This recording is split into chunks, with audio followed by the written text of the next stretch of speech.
अब देखिए गीता जी के अंदर अर्जुन कितने विनम्र भाव से और युद्ध नहीं करना चाहता, हाथ जोड़ता है, गिड़गिड़ाता है भगवान के सामने और कहता भगवान मैं युद्ध नहीं करूंगा। ये देखिए प्रथमोध्याय अध्याय नंबर 1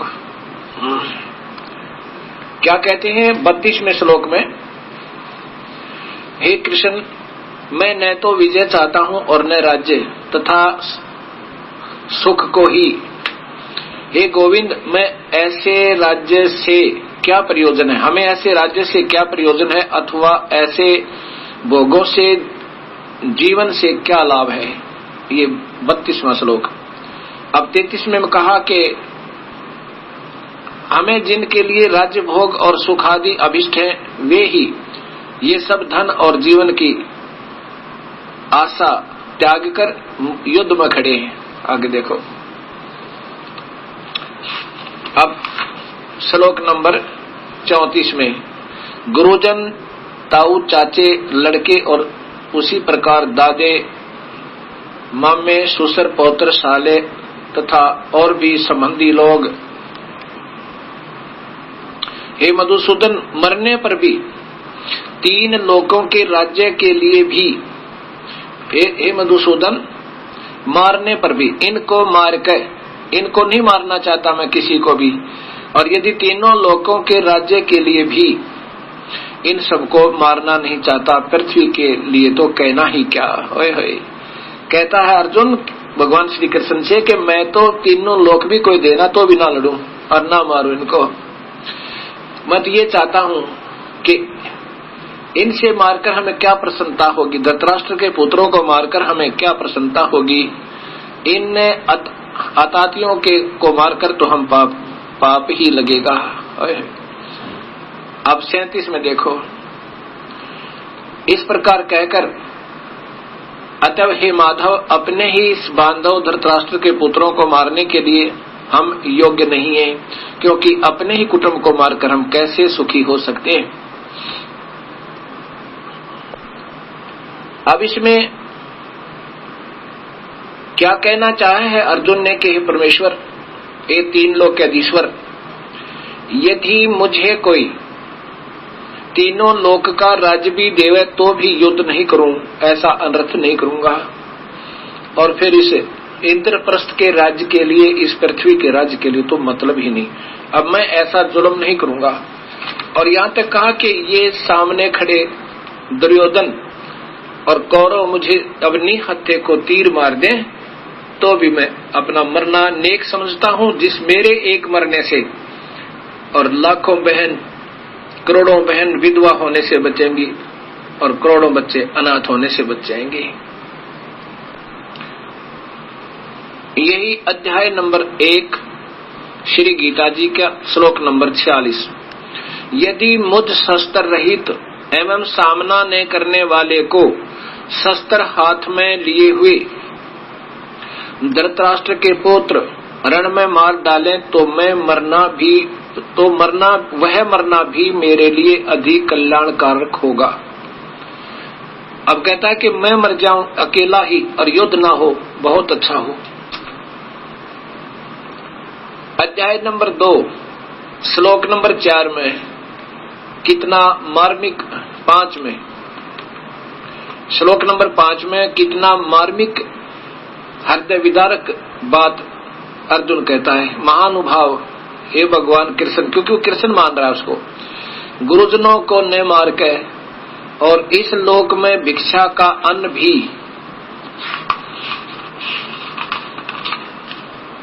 खाना कल्याणकारक समझता हूं, क्योंकि गुरुजनों को मारकर भी इस लोक में रुधिर से स्नेह और काम रूप भोगों को तो ही भोगूंगा। ओए होए होए। अब देखिएगा भक्त समाज, आपके सामने सच्चाई है कि अर्जुन कहता है कि इससे अच्छा, युद्ध से अच्छा तो हम भीख मांग कर गुजारा कर लेंगे और युद्ध नहीं करेंगे।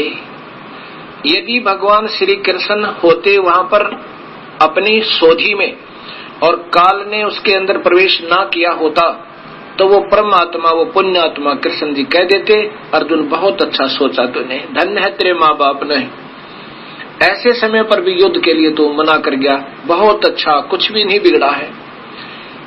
अब वो काल उसमें प्रवेश कर गया।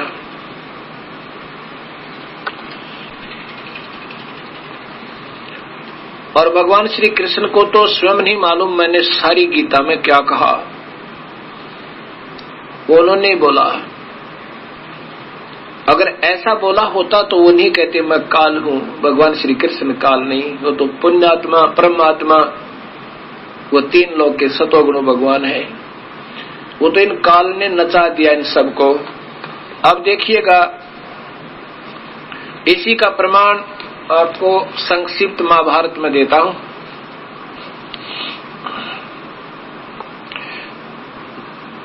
युद्ध समाप्त हो जाता है। युद्ध गीता में स्वयं काल भगवान ब्रह्म भगवान कृष्ण जी में प्रवेश करके बोल रहा है। कृष्ण जी का तो कवर यानी शरीर बोल रहा है, जैसे टेप रिकॉर्डर में कोई कैसेट दूसरी डाल दे, टेप रिकॉर्डर वही हो लेकिन कैसेट कोई और बोल रही है उसमें, ऐसा। इस ब्रह्म भगवान ने छरपुरुष ने कहा कि अर्जुन तो युद्ध कर ले, ये तो मैंने सब मार रखे हैं, तू तो निमत बन जा, तुझे कोई पाप नहीं लगेगा। तेरे दोनों हाथों में लड्डू हैं, यदि मर गया युद्ध में तो स्वर्ग में जाएगा, और यदि विजयी हुआ तो इस पृथ्वी का राज भोगेगा और तुझे कोई पाप नहीं लगेगा। युद्ध हो जाता है, पांडव विजयी होते हैं, कौरवों का विनाश हो जाता है। युधिष्ठिर को राजगद्दी पर बैठा कर श्री कृष्ण जी कहते हैं कि अब मैं शीघ्र ही द्वारका जाने वाला हूं। तब सभी ने मिलकर एक सलाह बनाई कि श्री कृष्ण जी शीघ्र ही द्वारका जाने वाले हैं, इनसे कुछ ज्ञान, आत्म ज्ञान शिक्षा प्राप्त की जाए, इनसे सत्संग सुना जाए, ये बहुत अच्छे प्रवचन करता है।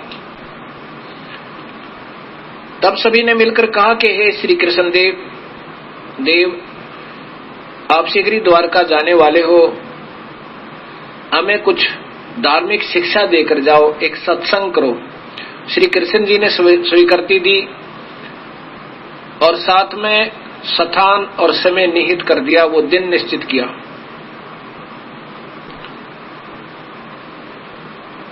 उस निश्चित दिन को सत्संग स्थल पर भक्तात्मा सत्संग श्रवण करने के लिए एकत्रित हो रही हैं, बैठ रही हैं, अपना स्थान ले रहे हैं। भगवान श्री कृष्ण और अर्जुन उसी सत्संग स्थल के आजू बाजू में आसपास टहल रहे हैं। अर्जुन कहता है भगवान श्री कृष्ण से, हे जनार्दन, आज सत्संग के अंदर वही गीता सुनाना जो आपने मुझे युद्ध के दौरान सुनाई थी। मैं उस निर्मल ज्ञान को भूल गया हूं, युद्ध के कारण उत्पन्न बुद्धि दोष में से मैं भूल गया हूं, मुझे अब कुछ याद नहीं है। कृपा वही निर्मल ज्ञान गीता जी का पुनः बताना, ज्यों का त्यों। उस समय भगवान श्री कृष्ण कहते हैं कि अर्जुन तू बड़ा श्रद्धाहीन है, तेरी बुद्धि अच्छी नहीं लगती, बुद्धिहीन, तूने ऐसे निर्मल गीता के ज्ञान को क्यों भुला दिया, तूने याद रखना चाहिए था। और फिर स्वयं कहते हैं कि अर्जुन अब ज्यों का त्यों बताना मेरे बस की बात नहीं, मैं ज्यों का त्यों नहीं बता सकता। अब विचार करो भक्तात्माओं, अब मैं सत्संग कर रहा हूं, आप सुन रहे हो, इस ज्ञान को मेरे से कभी सुन लेना, तभी सुना दूंगा। और आप इसमें से 20% याद नहीं रख सकते एक बार के सत्संग श्रवण में। और मैं कहूं कि मुझे तो कोई याद नहीं, और तुम्हें कहूं तुम क्यों भूल गए नादानो, तुमने याद रखना था सारी परिभाषा प्रभु की। ये कोई न्याय संगत नहीं। अब इसी का प्रमाण आपको देता हूं संक्षिप्त महाभारत में।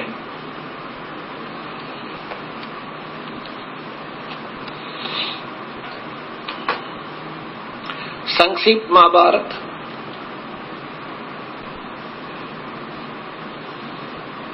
संक्षिप्त महाभारत द्वितीय खंड गीता प्रेस गोरखपुर से प्रकाशित, गीता प्रेस गोरखपुर से प्रकाशित है। और इसी के अंदर आपको दिखाता हूं,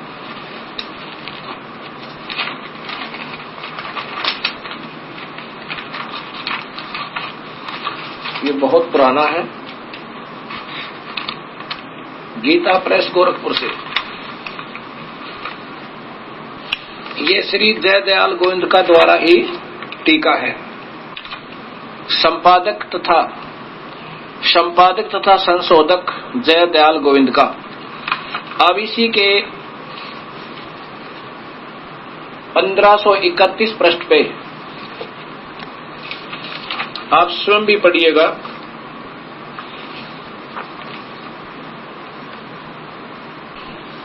अब यहां से शुरू करते हैं हम बीच में, बाकी आप देख लेना इसको अच्छी ध्यान से। अब वो वाटिका में टहलते हुए अर्जुन ने पूछा, पांडुनंदन अर्जुन श्री कृष्ण के साथ रहकर बहुत प्रसन्न थे। उन्होंने एक बार उस रमणीक सभा की ओर दृष्टि डालकर भगवान से ये वचन कहा, देवकी नंदन, जब युद्ध का अवसर उपस्थित था उस समय मुझे आपके मातम का ज्ञान नजदीक करो और ईश्वरीय वर्णन, ईश्वरीय स्वरूप का दर्शन हुआ था। किंतु केशव, आपने स्नेहवश पहले मुझे जो ज्ञान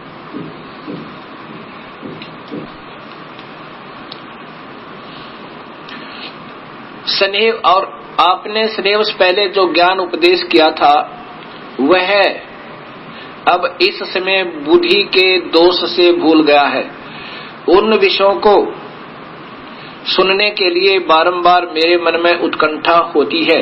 इधर आप शीघ्र ही जल्द ही द्वारका जाने वाले हैं, अतः पुनः वह सब विषय मुझे अर्थात पूरा गीता ज्ञान सुना दीजिए।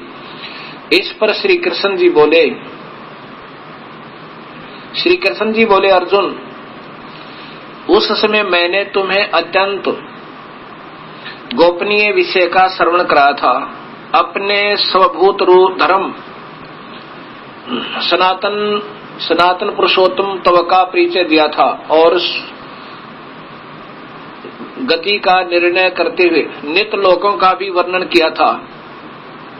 किंतु तुमने जो अपनी नासमझी के कारण उस उपदेश को याद नहीं रखा, यह जानकर मुझे बड़ा खेद हुआ। उन बातों का अब पूरा स्मरण होना संभव नहीं जान पड़ता। पांडव नंदन, निश्चय ही तुम बड़े श्रद्धाहीन हो। ओए होए, अब देखो, तुम्हारी बुद्धि अच्छी नहीं जान पड़ती। अब मेरे लिए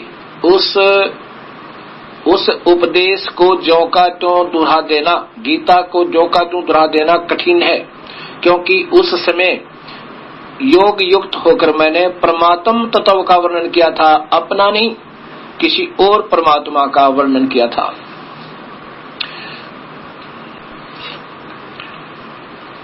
अब विचार कीजिए पुण्यात्माओं, ये सच्चाई कहाँ है और किस प्रकार आपके सामने आ रही है। यह देखो, भगवान श्री कृष्ण स्वयं तो कह रहे हैं कि मुझे तो कुछ याद नहीं और मैं ज्यों का तो वो नहीं बता सकता। और अर्जुन पर डांट लगा रहे हैं कि बुद्धिहीन, श्रद्धाहीन, तूने इतने निर्मल ज्ञान को क्यों भुला दिया।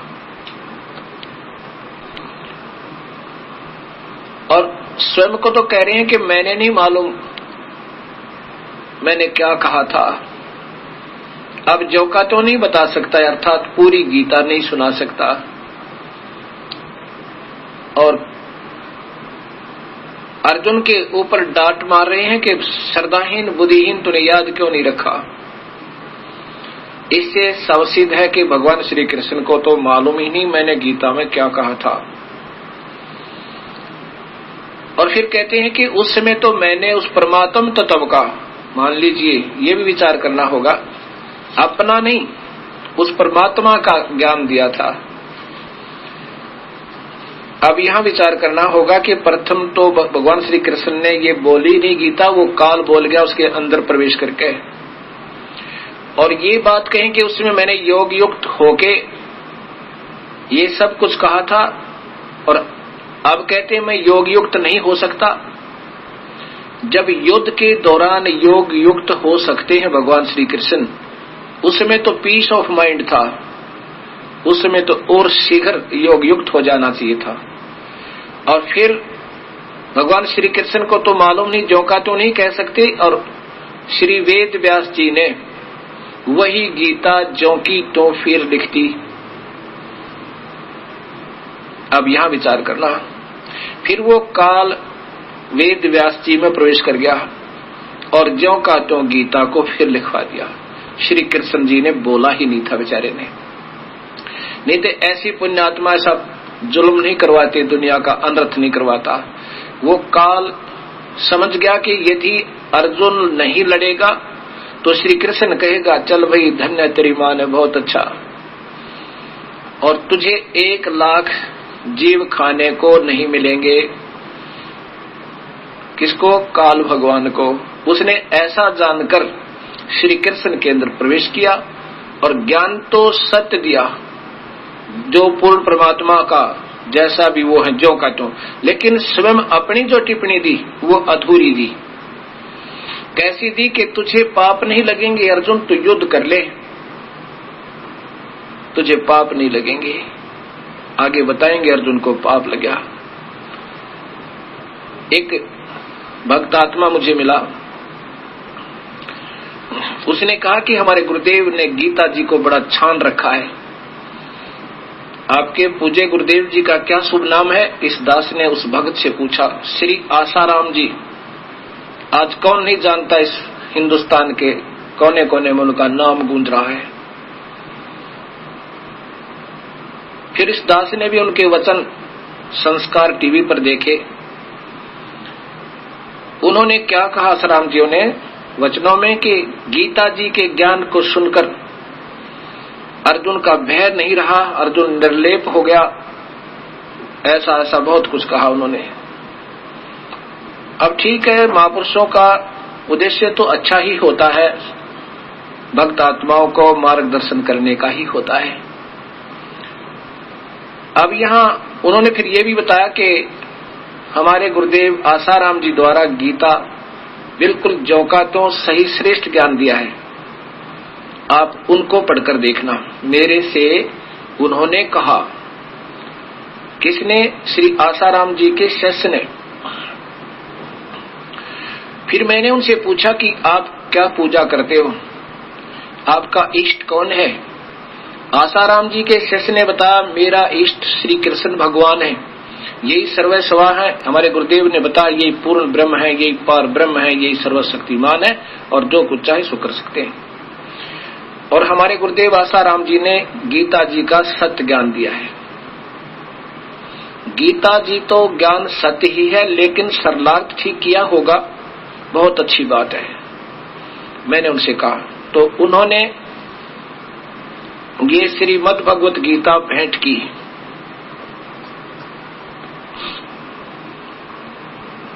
ये श्रीमद् भगवत गीता भेंट की, ज्यों की तो आसाराम जी द्वारा रचित, अर्थात इस रचित तो नहीं, अनुवाद किया उन्होंने। ये नीचे देखिए, संत श्री आसाराम जी आश्रम अहमदाबाद से, और ये देखिएगा इनका चित्र आसाराम जियों का। अब इसमें देखना, वही अध्याय नंबर 7 दिखाता हूं आपको।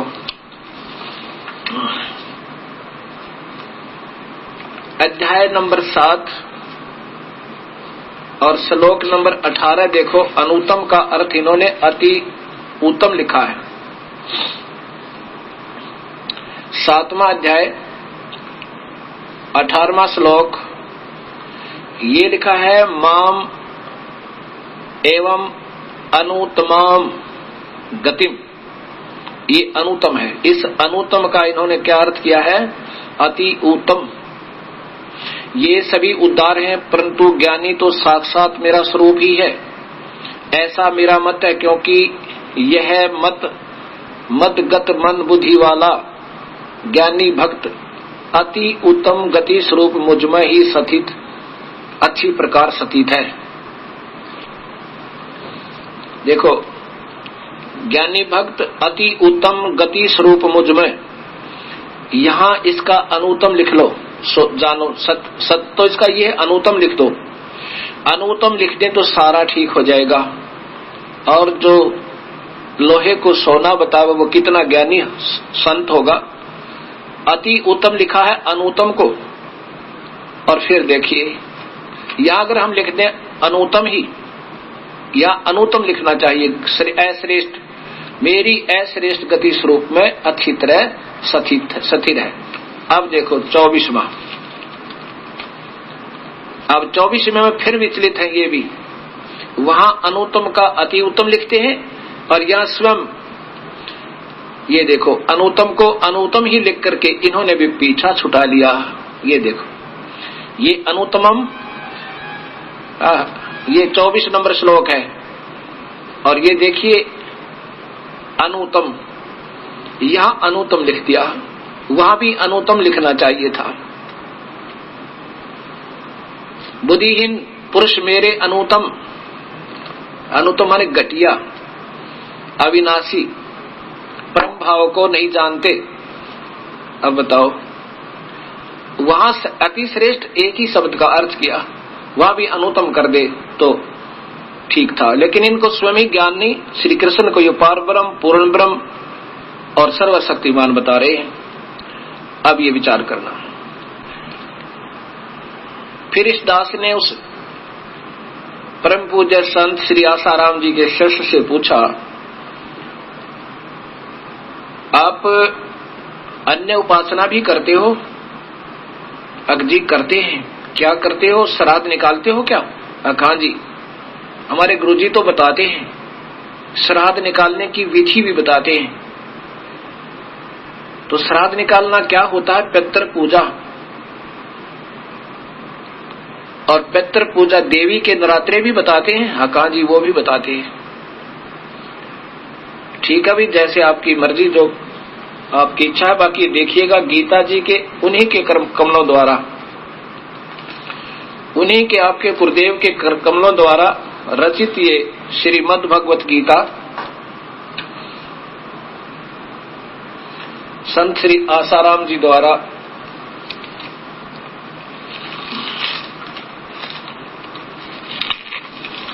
श्री योग वेदांत सेवा समिति संत श्री आसाराम जी आश्रम साबरमती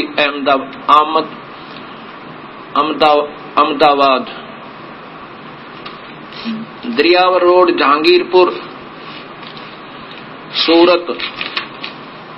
फोन नंबर इतने। अब यहां देखिएगा, वो स्वयं गीता जी बता रही है और अपने हाथ से वो टीका भी कर रहे हैं। अध्याय नंबर 9 का 9वां अध्याय श्लोक नंबर 25 देखें। ये देखो, देवताओं के पूजने वाले देवताओं को प्राप्त होते हैं, पितरों को पूजने वाले पितरों को प्राप्त होते हैं, भूतों को पूजने वाले भूतों को प्राप्त होते हैं, मेरा पूजन करने वाले भक्त मुझको ही प्राप्त होते, इसलिए मेरे भक्तों का पुनर्जन्म नहीं होता। अब क्या कहते हैं? भूतों को पूजने वाले भूतों को प्राप्त होते हैं, पितरों को पूजने वाले पितरों को पूजने वाले पितरों को प्राप्त होते हैं। और ये शास्त्र विरुद्ध साधना है देवी देवताओं की पूजा और पितृ पूजा, भूत पूजा। अब विचार को जो संत ये कहे गीता कुछ बतावे, अर्थात ये हमारा सिलेबस है पढ़ाई का, भक्ति का, भक्तों का। इसमें लिखा कुछ है और शिक्षक पढ़ा कुछ रहा है, तो बच्चे सारे फेल होंगे, क्योंकि आउट ऑफ सिलेबस स्टडी कभी सफल नहीं हो सकती, वो पास नहीं हो सकते।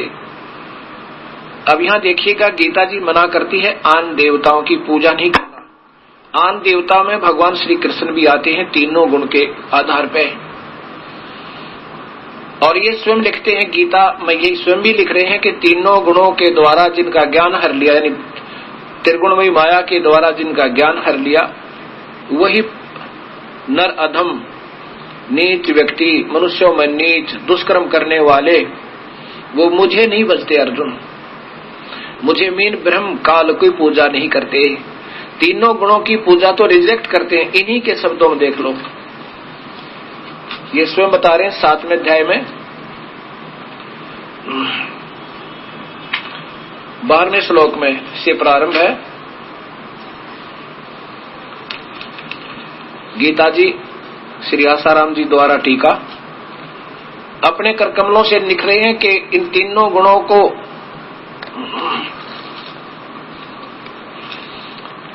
ये 12वां श्लोक है, यहां से शुरू हो तक करीब कीजिए।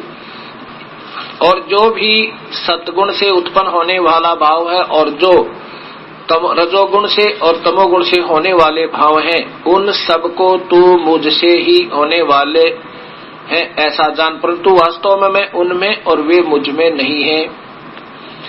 अब सतोगुण, सतगुण विष्णु, रजगुण ब्रह्मा, तमगुण शिवजी, ये तीनों गुण की पूजा को मना किया है भगवान ने, ब्रह्म ने इस गीता जी में। और स्वयं कृष्ण की भी पूजा व्यर्थ, क्योंकि ये सतोगुण के अवतार विष्णु अवतार श्री कृष्ण जी हैं। अब आपको आगे दिखाता हूं 13वें श्लोक में ये स्वयं क्या कह रहे हैं।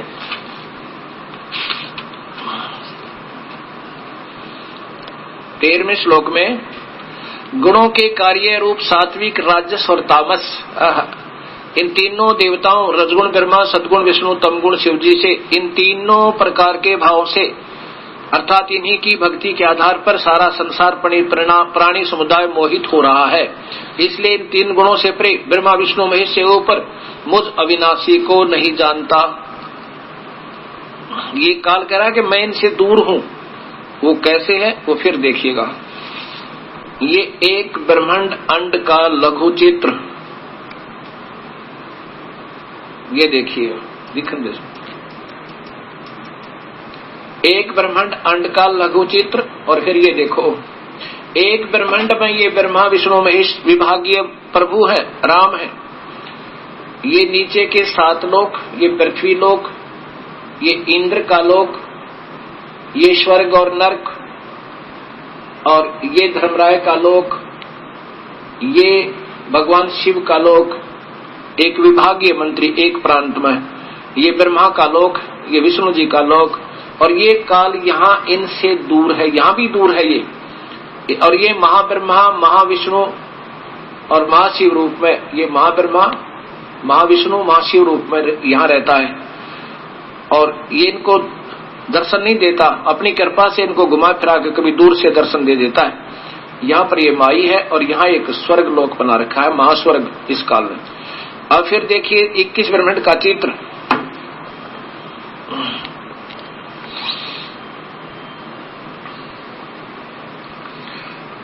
ये ज्योत निरंजन काल ब्रह्म के लोक 21 ब्रह्मांड का लघु चित्र।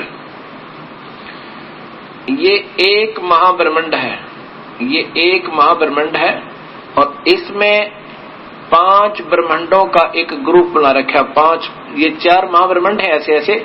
इसमें एक ये ब्रह्मांड है जिसमें ब्रह्मा विष्णु शिव प्रभु हैं और विष्णु जी के अवतार श्री कृष्ण जी हैं।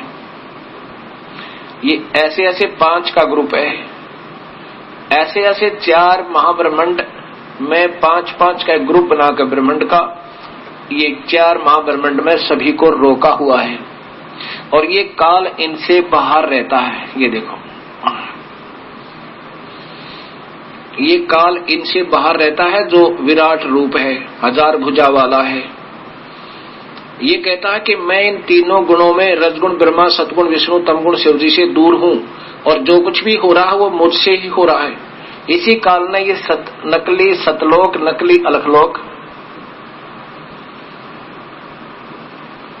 नकली अगम लोक अनामी लोक बनाए हैं। यहाँ इन अच्छी पुण्यात्माओं जिन्होंने युगों युगों अच्छी साधना वेद विधि से की हुई है, उन 12 को चुन लेता है, यहाँ रखता है उन अपने ऋषियों को, और फिर इनको यहाँ पर गलत मार्गदर्शन करने के लिए, शास्त्र विरुद्ध साधना बताने के लिए इन 12 गुरुओं को भेज देता है। उनके पिछले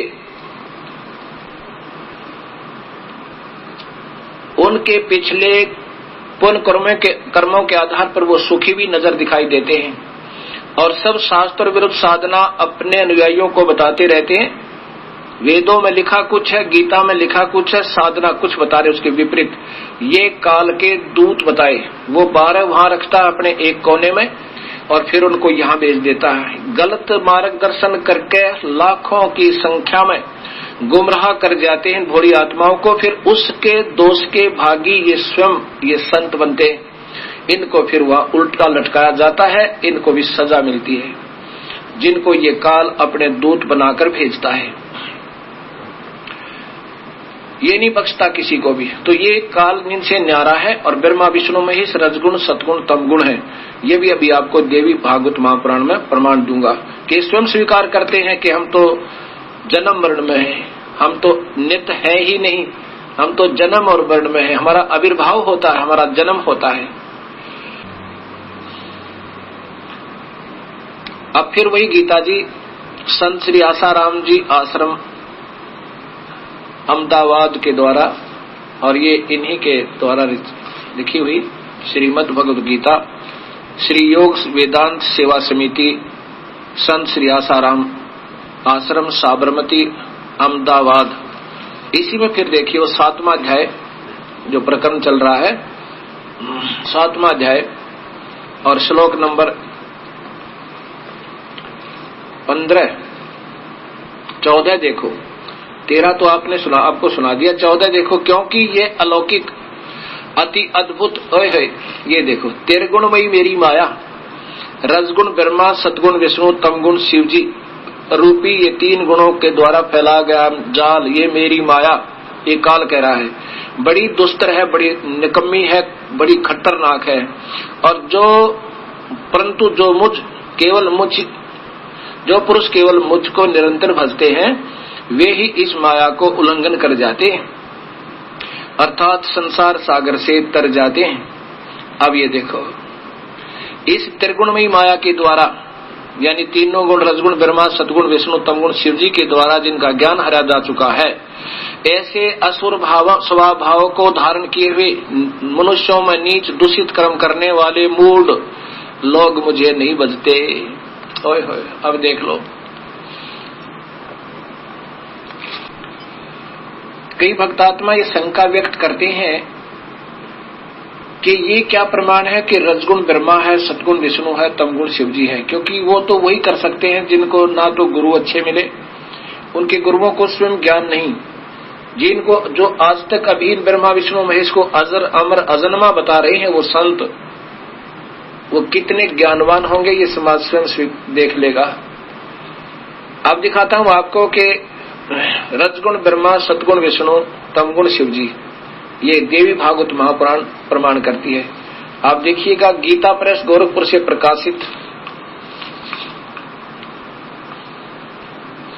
श्रीमद् भगवत श्री देवी भागवत केवल हिंदी सचित्र मोटा टाइप, गीता प्रेस गोरखपुर से प्रकाशित, और इनके प्रकाशक श्रीमद् भगवत गीता मोटा टाइप, नीचे देखो, संपादक हनुमान प्रसाद पोदार, चमन लाल गोस्वामी, इन दो ने मिलकर इसका वो किया है। अब यहां देखो, इसके 3रे स्कंद में अजर अमर नहीं है ब्रह्मा विष्णु महेश, ये स्वयं स्वीकार करते हैं। ये कहते हैं, ये 3रा स्कंद चल रहा है ऊपर,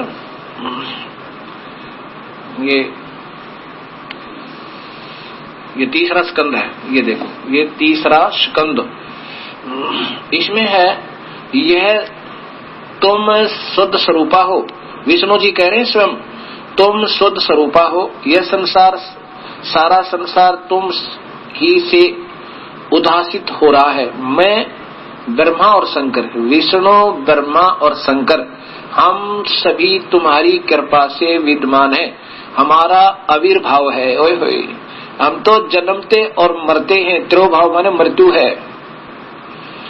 केवल तुम ही नित्य हो, जगत जननी हो, प्रकृति हो। प्रकृति ये गीता में पता लगेगा आपको, प्रकृति से ही तीनों गुण उत्पन्न, रजगुण ब्रह्मा, सदगुण विष्णु, तमगुण शिव जी। अब यहां देखिएगा,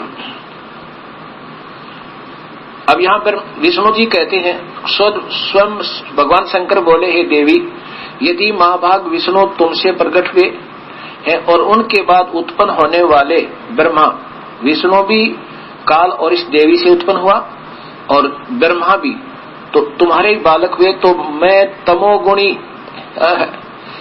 तमोगुणी शंकर, लीला करने वाला शंकर, क्या तुम्हारी संतान नहीं हुआ?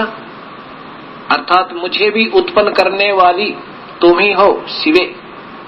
अब देखो भगत समाज, अब पता चलेगा कि सच्चाई कहाँ है। अब आपको इसी देवी भागवत महापुराण की संस्कृत सहित दिखाता हूं। ये देखो, श्री देवी भागवतम सभाष्टीकम,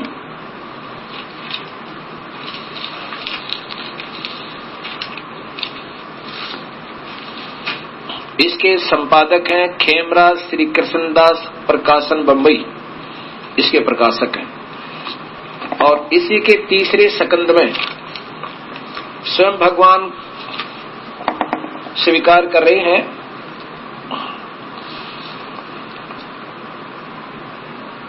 हे माता,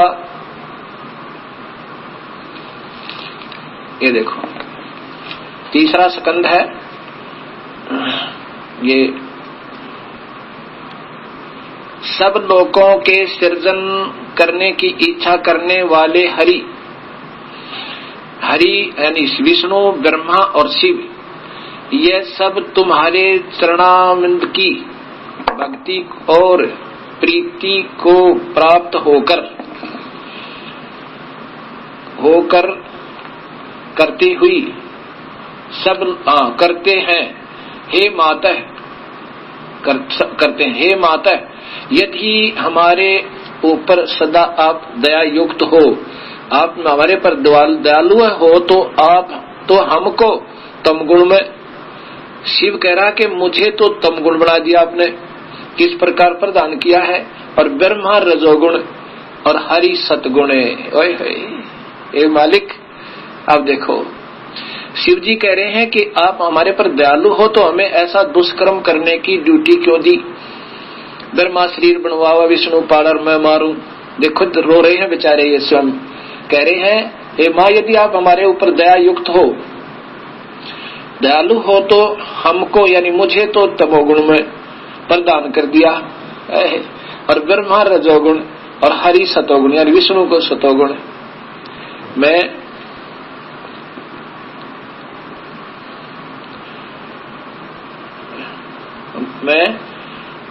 युक्त किए हैं। ये संस्कृत भी साथ है, ये ऊपर देखिएगा, ये यहां से है, यहाँ है, यदि दया द्रमाना न स अदम कथम विहित च तमोगुण, मैं तो तमोगुण क्यों बनाया? और कमल जय ब्रह्मा, कमल जय मान कमल में उत्पन्न होने वाले रजोगुण, और सुहित किम और सुहित किमो सतोगुण हरि, विष्णु को आपने किस लिए सतोगुण बना दिया? अब ये सब प्रमाण देख कर वो भक्त आत्मा जो आसाराम जी के सेवक बहुत ही ज्यादा प्रभावित हुए और कहा जी अब तो पुनः सोचना होगा। मैंने कहा भी अब भी समाज नहीं सोचेगा तो फिर मौज है। जिन्होंने आज तक ये ज्ञान नहीं दिया कि ब्रह्मा विष्णु महेश क्या चीज है, एक त्रिलोकीय यानी एक विभागीय मंत्री को कोई प्रधानमंत्री, मुख्यमंत्री, राष्ट्रपति बता रहा है तो वो आपको क्या लाभ दिला सकता है? और भूत पुजवावा, पितर पुजवावा, कोई भी ला लो, जो शास्त्र के विरुद्ध साधना जो दे रहा है वो आपका साथी नहीं, चाहे मैं भी क्यों ना हो, आपका वो दुश्मन समझ लेना। इस मनुष्य जीवन के साथ जो खिलवाड़ कर रहे हैं मेरे जैसे अनजान संत, तो ये इससे बड़ा धोखा कुछ नहीं। और मेरी तो यही प्रार्थना है सभी भक्तात्माओं से, संतों से, कि इन शास्त्रों को पुनः देखो और साथ में अपनी हार स्वीकार करो, प्रभु से क्षमा याचना करो, पूर्ण परमात्मा से। वो बड़ा दयालु है, आपके ऊपर मेहर करेगा, क्योंकि वही हमारा सबका पिता है, कबीर परमेश्वर। और सत भक्ति स्वयं भी स्वीकार करें और अनुयायियों को भी कह दें कि सत मार्ग ढूंढ लो जहां मिला है।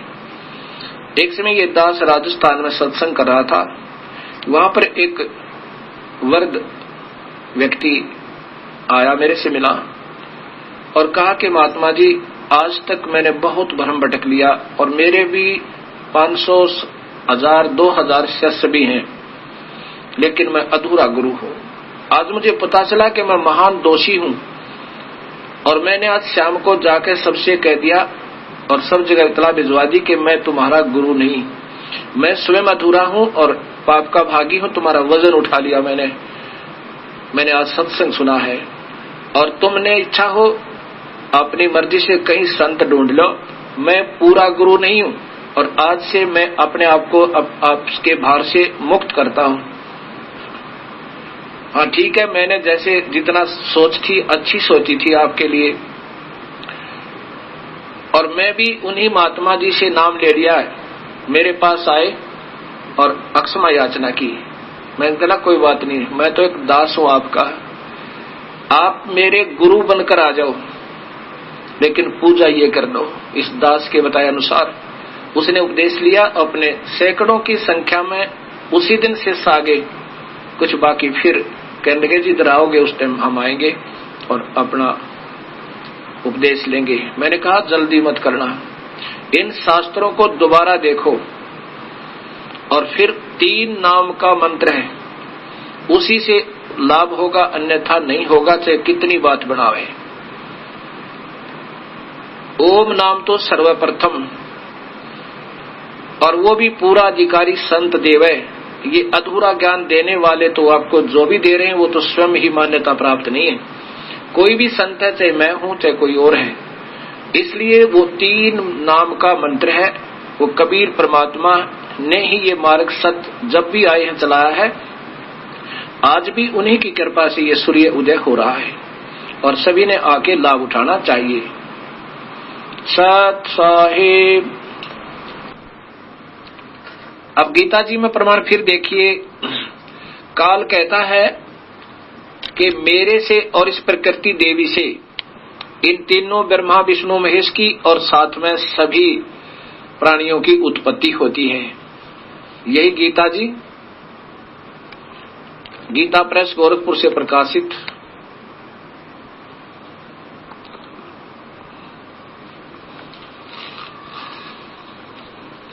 और ये अध्याय नंबर 14। इसमें काल भगवान कह रहे हैं कि अब मैं तुझे वो ज्ञान, वो अनुत्तम ज्ञान उत्तम से उत्तम ज्ञान मैं फिर बताऊंगा, जिसको सुनकर ये सब संसार सागर से पार हो जाते हैं। ज्ञानों में अति उत्तम उस, अब देखो यहाँ उत्तम का अर्थ अति उत्तम, बिल्कुल ठीक किया, और अनुत्तम का भी अति उत्तम लिखा है, तो वो काहे की समझदारी है उनकी। ज्ञान को फिर कहूंगा जिसको जानकर सब मुनिजन संसार सागर से मुक्त होकर परम सिद्धि को प्राप्त हो गए, अर्थात जिनको सही ज्ञान हो जाएगा कि काल है और उसके ब्रह्मा विष्णु महेश ये सब मेरे से उत्पन्न हुए। ये देखो, अब ये तीसरा, चौथा और 5वां श्लोक शुद्ध देखिएगा। पहले श्लोक नंबर, ये श्लोक नंबर 3 है। इसमें स्वयं ये काल कह रहा है कि अर्जुन ये महत मूल ब्रह्म प्रकृति। चलन दे आप ये अध्याय नंबर 14 देखो। अध्याय नंबर 14 का श्लोक नंबर 3 सुनो, फिर सुनो। ये पूरा संस्कृत है। हे अर्जुन, मेरी महत ब्रह्म रूप मूल प्रकृति, मेरी मूल प्रकृति तो सभी प्राणियों की, भूतों की, प्राणियों की योनि गर्भाधान स्थान है। और मैं, काल कहता मैं उस योनि में चेतन समुदाय गर्भ को स्थापन करता हूं। तत् माने उसके संयोग से सब भूतों माने प्राणियों की उत्पत्ति होती है। अब चौथा है, हे अर्जुन, नाना प्रकार की सब योनियों में जितनी मूर्तियां शरीरधारी प्राणी उत्पन्न होते हैं, प्रकृति, तो प्रकृति या शेरा वाली, प्रकृति शेरा वाली तो उन सब की गर्भ धारण करने वाली योनि है। और मैं उसमें बीज स्थापन करने वाला पिता हूं। ये काल इन सब का पिता है और वह प्रकृति माता है शेरा वाली। और ये देखो 5वें में स्पष्ट लिखाया है कि हे अर्जुन, सतोगुण, रजोगुण और तमोगुण ये प्रकृति से उत्पन्न, प्रकृति संभवा, प्रकृति से शेरा वाली से उत्पन्न रजगुण ब्रह्मा, सतगुण विष्णु, तमगुण शिवजी गुणा, तीनों गुण अविनाशी जीवात्मा को शरीर में फंसा कर रखते हैं, ये कर्मों में बांध देते हैं।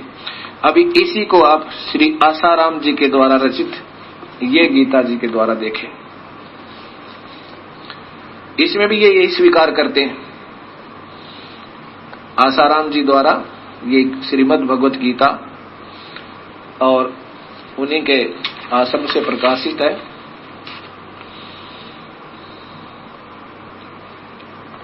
श्री संत आसाराम जी आश्रम, श्री योग वेदांत सेवा समिति, श्री संत श्री आसाराम जी आश्रम, साबरमती, अहमदाबाद, ये इनके फोन नंबर दिए। और इसमें भी 14 नंबर में, श्लोक नंबर 14 में स्वयं देखें,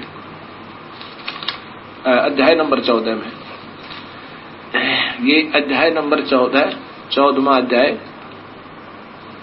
अच्छा, यहां देखिए 3 में, हे अर्जुन, मेरी महत ब्रह्म रूप मूल प्रकृति संपूर्ण भूतों की योनि है, अर्थात गर्भाधान स्थान है। मैं उस योनि में चेतन समुदाय का गर्भ को स्थापन करता हूं। उस जड़ चेतन संयोग से सब भूतों की उत्पत्ति होती है। हे अर्जुन, नाना प्रकार की सब योनियों में जितनी मूर्तियां अर्थात शरीरधारी प्राणी उत्पन्न होते हैं, प्रकृति तो उन सब की गर्भ धारण करने वाली माता है और मैं बीज स्थापन करने वाला पिता हूं। अब 5वें में देखो कितना स्पष्ट है। हे अर्जुन, सतगुण, रजगुण, तमगुण, सतगुण विष्णु, रजगुण ब्रह्मा, तमगुण शिवजी, ये प्रकृति शेरा वाली से उत्पन्न पैदा हुए तीनों गुण, इनमें तीनों गुण है, रजगुण ब्रह्मा, सतगुण विष्णु, तमगुण शिवजी में अविनाशी जीवात्मा को शरीर में फंसाते हैं। ये ब्रह्मा विष्णु महेश तो इस जीव को बांधे रखते हैं और कृष्ण जी श्री विष्णु जी के अवतार हैं। अब समझो, अब इन्हीं के द्वारा जब प्रारंभ करते हैं गीता का टीका, ये क्या लिखते हैं महात्मा जी। पहला अध्याय, अर्जुन विषाद योग। भगवान श्री कृष्ण ने, ये कहते हैं श्री कृष्ण ने गीता बोला, भगवान श्री कृष्ण ने अर्जुन को निमित्त बनाकर समस्त विश्व को गीता के रूप में जो महान उपदेश दिया है, यह अध्याय उसकी प्रस्तावना रूप है। उसमें दोनों पक्ष के प्रमुख योद्धाओं के नाम आदि। अब मैं ये जो दिखाना चाहता हूं कि स्वयं कहते हैं भगवान श्री कृष्ण ने अर्जुन को निमित्त बनाकर गीता का ज्ञान कहा है। अब समाज स्वयं फैसला करे। अब भक्तात्माओं, ये ना समझना कि ये दास किसी का निंदक है या किसी को ऊंचा नीचा दिखाना चाहता है, और ना ही तो ये निंदक हूं मैं किसी का, और न ही किसी को ऊंचा और नीचा दिखाना चाहता हूं। मैं जो चाहता हूं ये समाज देर से समझ पाएगा। मैं चाहता हूं कि हम एक पिता के संतान हैं, हम काल के जाल में फंसे हुए हैं, और ये ब्रह्मा विष्णु महेश भी बेचारे अंधे कर रखे हैं इस काल ने। इनको भी नहीं मालूम हमारा पिता कौन है, हमारी माँ कौन है, अब पता चला, वो भी हीट एंड ट्रायल मेथड थे, पता चला कि अब प्रकृति हमारी माँ है और पिता का फिर भी ज्ञान नहीं। वो खूब ढूंढ रहे हैं, उन्होंने शुभ साधनाएं की हैं, लेकिन फिर भी उनको दर्शन नहीं देता। जब अपने पुत्रों को भी मारकर खाता है ये काल, और इनको खुद भगवान शिव कितने उदास होकर कहते, माँ, अभी देवी भागवत महापुराण आपने देखा और पढ़ा, हे माँ, आप अगर हमारे ऊपर दयालु हो तो ऐसे दुष्कर्म में हमें क्यों लगाया? मैं तो जीवों को मारूं और ब्रह्मा यहाँ पैदा करवावा, विष्णु पाले। अब ये काल इनका पिता 1 लाख जीवों का आहार करता है और गुप्त रूप में सब कार्य इन पुण्यात्माओं ब्रह्मा विष्णु महेश आदि से ये करवाता रहता है, और ये सत्य ज्ञान है। प्रातः स्मरणीय श्री आसाराम जी के शिष्य जो इस दास से मिले, बड़े विनम्र भाव से उन्होंने बात की, क्योंकि भक्तात्मा में भक्तों जैसे लक्षण हुआ ही करते हैं। उनको तलाश भी होती है प्रभु की, और तलाश भी वही कर रहे हैं जिनको ये ज्ञान है कि प्रभु के भक्ति बिना ये जीव अधूरा है। तो इस दास को उस श्री आसाराम जी के शिष्य ने ढेर सारी पुस्तकें आसाराम जी द्वारा रचित अर्थात उनके आश्रम से प्रकाशित इस दास को दी। ये देखिएगा,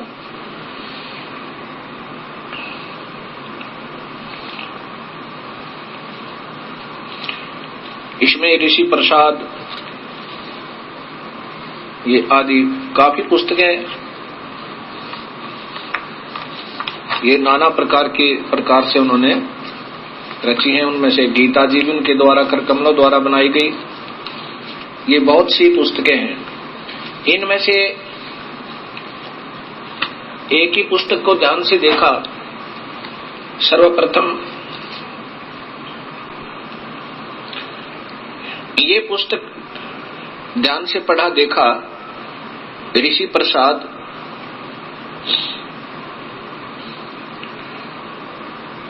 श्री संत श्री आसाराम जी आश्रम द्वारा प्रकाशित।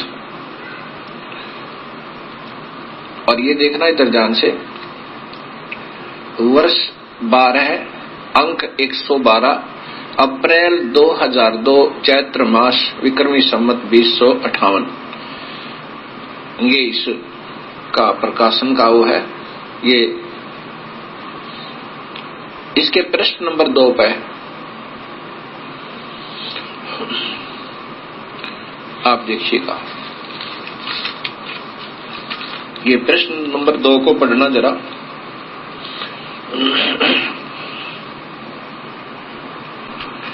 ये प्रश्न नंबर 2 पे तत्व दर्शन नाम से ये हेडिंग है, सामान्य और विशेष ज्ञान संत श्री आसाराम जी बापू के सत्संग प्रवचन से।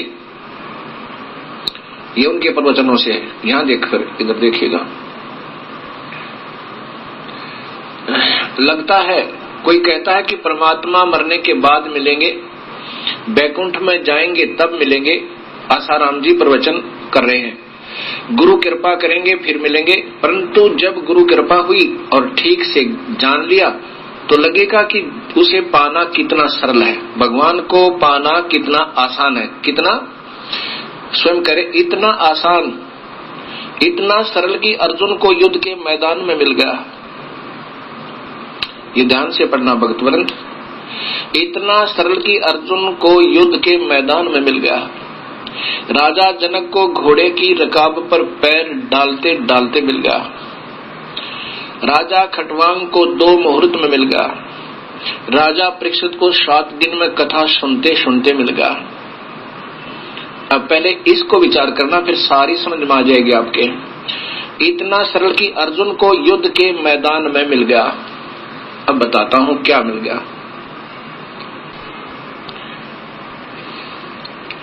एक तरफ तो आसाराम जी भगवान श्री कृष्ण को सर्वस्वा वासुदेव, वासुदेव का अर्थ होता सर्वव्यापक, और परब्रह्म पूर्ण ब्रह्म सर्वशक्तिमान मानते हैं। और श्री कृष्ण के परम पुजारी हैं और कृष्ण जी को भगवान मानते हैं। अब यदि श्री कृष्ण जी भगवान थे, परमात्मा थे, तो वो तो अर्जुन को पहले ही मिल चुके थे, वो तो उनके साथ रहते ही थे, फिर वो युद्ध के मैदान में कैसे मिला उनको? युद्ध के मैदान में उन्हें क्या मिला? काल का विराट रूप। अब इससे सिद्ध होता है कि वो उनके प्रवचनों से कि वो श्री कृष्ण को भगवान नहीं मानते। आप ही विचार करना, हो सका इस दास को कोई भूल लग जावे, अक्षमा भी मांगता हूं मैं इतना सियाना नहीं हूं, लेकिन मैं इसी बीमारी का मरीज था, मुझे तलाश थी प्रभु की, पर ऐसे ही ये बेसलेस स्टोरी, ये अधूरे व्याख्या हम संतों के सुनते सुनते बहरे हो गए थे। अब ये नहीं पता ये कहना क्या चाहते हैं, समाज को देना क्या चाहते हैं, ये नहीं मैंने सभी का पढ़ा है। मुरारी बापू जी, आजकल श्री सुधांशु जी, बाल योगेश्वर जी, राधा स्वामी, धन धन सतगुरु, अब इन सबको देखा इस दास ने, तब तंग आ गया, तब प्रार्थना करी, दाता आप ही रजा करो, आप कैसे हो, आप कौन हो, हम तो थक लिए। तब कृपा हुई, गुरुदेव का मिलन हुआ, फिर ये अंधेरा हटा। अब ये दास चाहता है कि सभी भक्तात्मा फिर दोबारा सोचें, बंद कर ना बैठे इस मनुष्य जीवन को, मत खो, और ये भी ना सोचो कि इस दास से ही सब कुछ मिलेगा, नहीं, तलाश करो सच्चाई की, जहां मिलती है वहीं ढूंढ लो। अभी तक जितने भी संतों के ज्ञान प्रवचन आज तक हमने सुने और आपने भी सुने, इनमें वो सच्चाई नाम मात्र भी नहीं है। ऐसा इस दास का अपनी निर्णय है, विचार है, इनको सारे शास्त्रों को, इनके विचारों को सुनकर। एक तरफ तो बापूजी कह रहे हैं कि भगवान श्री कृष्ण सर्वस्वा, यही ओम नमः भागवदेव वासुदेव आदि इनके मंत्र भी देते हैं, और श्री कृष्ण को ये सर्वस्वा मानते हैं।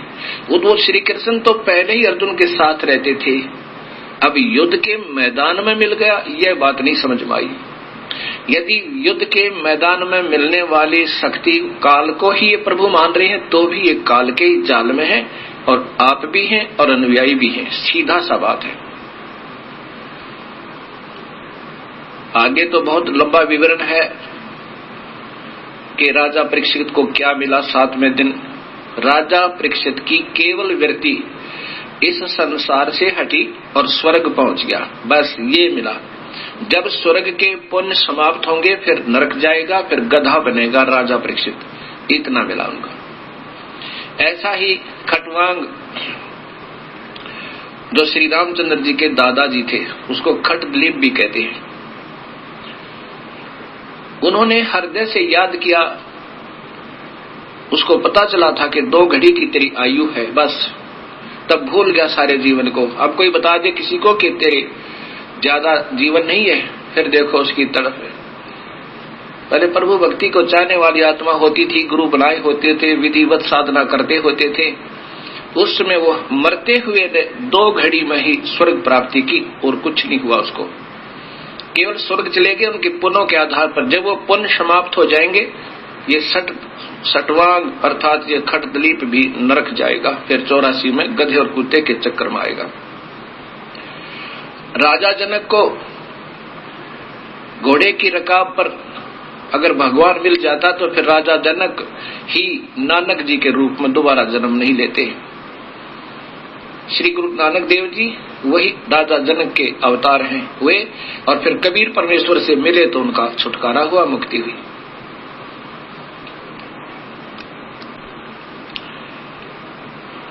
अब ये भक्त समाज स्वयं सोचे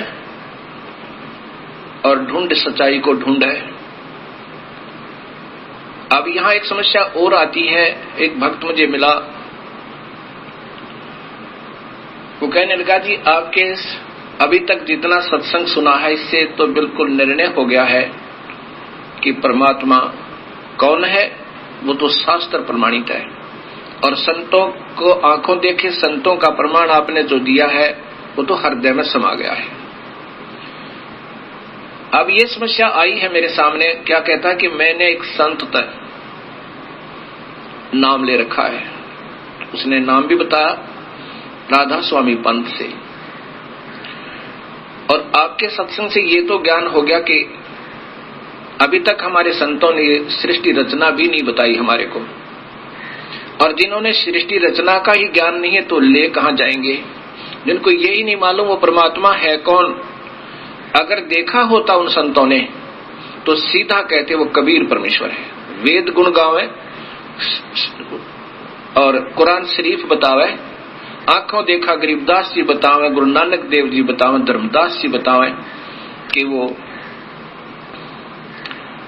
गुरु नानक देव जी कहते हैं कि भाई सूरत मुलुक की वेश, ए ठगवाड़ा ठगी देश, ये खरा सियाणा बहुते बार, ये धानक रूप रहा करता। काशी में जब बनारस में कबीर साहिब के जुलाहा रूप में दर्शन किए थे, जब वो अपना कपड़ा बन रहे थे, तब गुरु नानक देव जी ने जो सचखंड में देखे थे वही परमात्मा सतलोक में देखे थे, वही स्वरूप ज्यों का त्यों वही रूप उनके साथ गया था सतलोक में, जो तख्त पर बैठ गए थे और अपने दूसरे रूप को अंतर्ध्यान कर दिया था।